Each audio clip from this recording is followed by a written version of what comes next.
Guys, আসসালামু আলাইকুম। আমি আয়ান।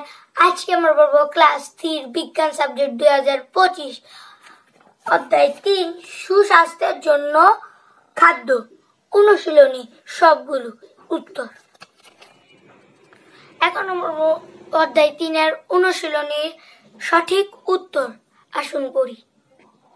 দেখুন, এখানে প্রথম প্রশ্ন বলছে যে কোন খাদ্য শুধু দুধ থেকে তৈরি হয়। প্রথম 4টা অপশন আছে।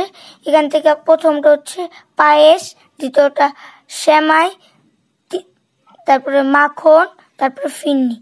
তো এখান থেকে উত্তর হচ্ছে এখানে মাখন, কারণ মাখন শুধুমাত্র দুধ দিয়ে তৈরি হয়।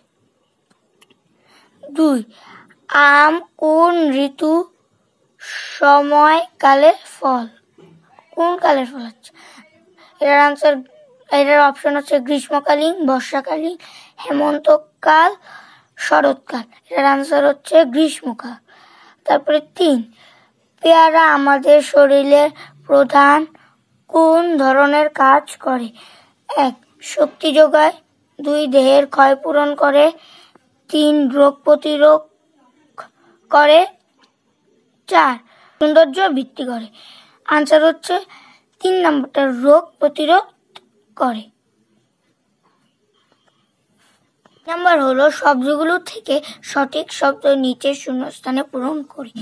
এখানে কিছু অপশন আছে, এই অপশনগুলো বলি। ফাস্টফুড, শক্তি, চর্বি, খনিজ লবণ, বাদাম, সব ধরনের পুষ্টি।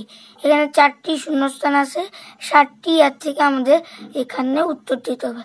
প্রথম প্রশ্ন হলো শর্করা জাতীয় খাদ্য থেকে আমরা গ্যাস পাই। শর্করা জাতীয় খাদ্য থেকে আমরা শক্তি পাই। তারপর দ্বিতীয় প্রশ্ন, টিউবের পানি বিভিন্ন ধরনের গ্যাস মিশ্রণ থাকে। টিউবের পানি বিভিন্ন ধরনের খনিজ লবণ মিশ্রণ থাকে। 3 নম্বর, ডিমের সাদা অংশ আমিষ আর কুসুম ড্যাশ জাতীয় পদার্থ। ডিমের সাদা অংশ ও আমিষ আর কুসুম চর্বি জাতীয় পদার্থ। 4 নম্বর, মানুষ ড্যাশ খেলে তাদের শরীর মোটা হয়ে যায়। উত্তর, মানুষ ফাস্টফুড খেলে তাদের শরীর মোটা হয়ে যায়। এখন আমরা বলবো 3 নম্বর প্রশ্নের সমাধান করব। বাম পাশের শব্দ গুচ্ছের সাথে ডান পাশের শব্দের মিল করি। এখানে আছে বাম, এখানে ডান। তো প্রথমে আমরা বামটা দেখি। ডাবের পানি, এটার উত্তর হবে এখানে স্বাস্থ্যকর। তারপরে এখানে হচ্ছে 2 নম্বরটা হচ্ছে কমল পানি। তারপরে এটার উত্তর হবে আমাদের মোটা। তারপরে আমরা এখানে দেখবো শাকসবজির উত্তর হবে যে এখানে ভিটামিন। তারপরে আমরা এখানে আবার যাবো সিমের বিচি হবে আমিষ। তারপরে এখানে যদি আমরা খোলা খাবার হবে আমাদের এখানে জীবাণু। এখন আমরা পড়বো 4 নম্বর, 5 নম্বর মানে সংক্ষিপ্ত প্রশ্ন ও বর্ণনামূলক প্রশ্ন। আপনাদের সুবিধার জন্য আমি খাতায় লিখে রেখেছি, আসুন দেখি। আমাদের সংক্ষিপ্ত প্রশ্নের প্রথম প্রশ্ন হলো আমাদের খাদ্যের প্রধান 2টি উৎসের নাম লিখি। উত্তর হলো আমাদের খাদ্যের প্রধান 2টি উৎসের নাম হলো 1, উদ্ভিদ থেকে পাওয়া খাদ্য, 2, প্রাণী থেকে পাওয়া খাদ্য। উদ্ভিদ থেকে পাওয়া খাদ্যের মধ্যে রয়েছে ভাত, রুটি, ডাল, সবজি, ফল ইত্যাদি। আর প্রাণী থেকে পাওয়া খাদ্যের মধ্যে রয়েছে মাছ, মাংস, ডিম, দুধ ইত্যাদি। 2 নম্বর প্রশ্ন, আমিষ জাতীয় খাদ্যের আমাদের শরীরে কি ধরনের কাজ করে? উত্তর, আমিষ জাতীয় খাদ্য আমাদের শরীরে গঠন ও ক্ষয়পূরণের কাজ করে।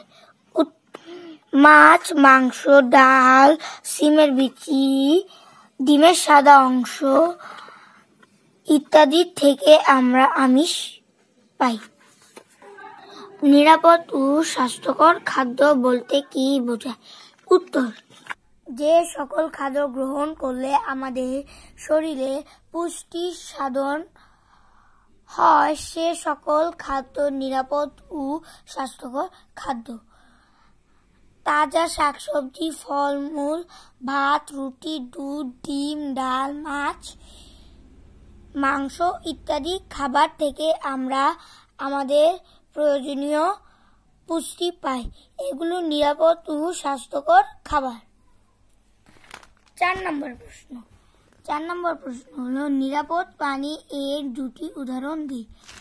উত্তর, নিরাপদ পানি মানে বিশুদ্ধ পানি, অর্থাৎ যে পানি ময়লা আবর্জনা ও রোগ জীবাণু থাকে না, তাই নিরাপদ পানি। নিরাপদ পানির দুটি উদাহরণ হলো 1. ডাবের পানি, 2. ঘরের তৈরি লেবুর শরবত। এখন আমরা বর্ণনামূলক প্রশ্নের সমাধান করব। প্রথম বর্ণনামূলক প্রশ্ন হলো আমাদের শরীরের খাদ্য পুষ্টি উপাদান প্রয়োজনীয় বর্ণনা দিই। উত্তর, সুস্থভাবে বেঁচে থাকার জন্য আমাদের সব ধরনের পুষ্টি উপাদান গ্রহণ করতে হবে। এতে শরীরের প্রয়োজনীয় সব উপাদান পায়। এক খাবার বারবার গ্রহণ করার চেয়ে ভিন্ন ভিন্ন উৎস থেকে খাবার গ্রহণ করা উত্তম, কারণ একটি খাবারে একটি পুষ্টি উপাদান বেশি থাকে। 2 নম্বর প্রশ্ন হলো নিচের ফলগুলো ঋতুভিত্তিক শ্রেণীকরণ করার জন্য একটি ছক তৈরি করি। ছক অনুযায়ী ফলগুলোকে শ্রেণীকরণ করি। এখানে নিচে কিছু ফল আছে, নিচে ফলগুলা ছক করে ফলগুলা বলি। কলা, পেয়ারা, কাঁঠাল, আম, তাল, বরই, পেঁপে, তরমুজ। উত্তর হলো ছক অনুযায়ী ফলগুলোর শ্রেণীকরণ নিচে দেওয়া হলো। এখানে আপনারা এভাবে ছক বানাবেন। গ্রীষ্মকালীন ফল, শীতকালীন ফল, 12 মাসিক ফল। তারপরে গ্রীষ্মকালীন ফলের উত্তরগুলো যেরকম কাঁঠাল, আম, পেয়ারা, তাল, তরমুজ। শীতকালীন ফল বরই। তারপরে এখানে 12 মাসিক ফল কলা ও পেঁপে। দেখেন কলা 12 মাসিক ফল, পেঁপে গ্রীষ্মকালীন ফল, কাঁঠাল গ্রীষ্মকালীন ফল, আম গ্রীষ্মকালীন ফল, তালও গ্রীষ্মকালীন ফল, বরই শীতকালীন ফল, পেঁপে 12 মাসিক ফল, তরমুজ গ্রীষ্মকালীন ফল। আশা করছি আপনারা এই ভিডিওতে বিজ্ঞান সাবজেক্টের অধ্যায় 3 সমাধান পেয়ে গিয়েছেন।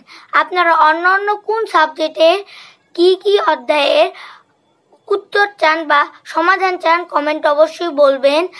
আমার চ্যানেলটাকে সাবস্ক্রাইব করে রাখবেন যেন এরকম আরো অন্যান্য ভিডিও অন্যান্য সাবজেক্টের পান।